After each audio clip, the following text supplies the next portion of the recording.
Breaking news కోల్కతాలో హత్యాచార కేసులో Sealdah court సంచలన తీర్పును వెలువరించింది. నిందితుడు సంజయ్ రాయ్కి జీవిత ఖైదు శిక్షను ఖరారు చేసింది.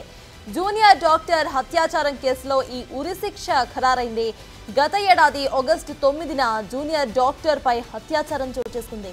అనంతరం కేసు అనేక మలుపులు తీసుకుంది.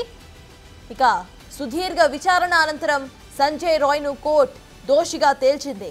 తీర్పు సమయంలో కోర్టు బయట భారీ భద్రతను ఏర్పాటు చేశారు. కోర్టు చుట్టూ 500 మంది పోలీసులతో పహారాను ఉంచారు.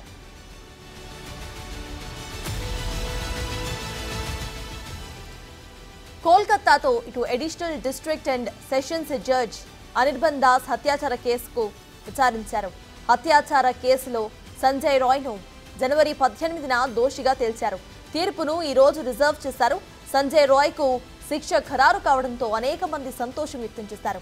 మరోవైపు బాధితురాలి పేరెంట్స్ మాత్రం పెదవి విరుస్తున్నారు. ఈ కేసులో సిబిఐ మరింత లోతుగా విచారణ చేసి ఉంటే మరికొంతమంది నిందితులు కూడా బయటకు వచ్చేవారని అభిప్రాయపడుతున్నారు వారు.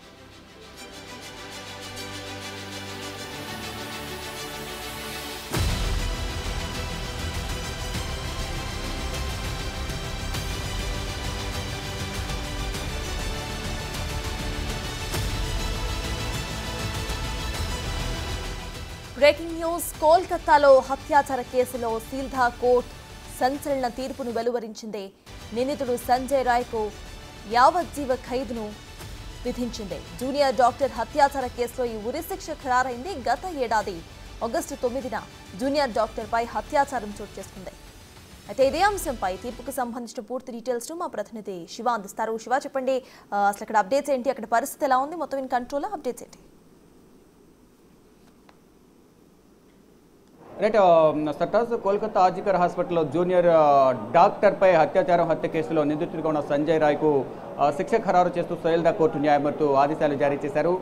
ఇప్పటి వరకు మరణశిక్ష విధిస్తారా, జీవిత ఖైదు విధిస్తారా అనేది కూడా అందరూ కొంత ఊహాగానాలు వ్యక్తమయ్యాయి. కానీ ఫైనల్గా జీవిత ఖైదు విధిస్తూ సీల్దా కోర్టు ఆదేశాలు జారీ చేసింది. లైఫ్ టర్మ్ అండ్ ఫైన్ 50,000 రూపాయలను ఫైన్ విధిస్తూ కూడా కోర్టు ఆదేశాలు జారీ చేసింది. ఏదైతే 2024 ఆగస్టు 9వ తేదీ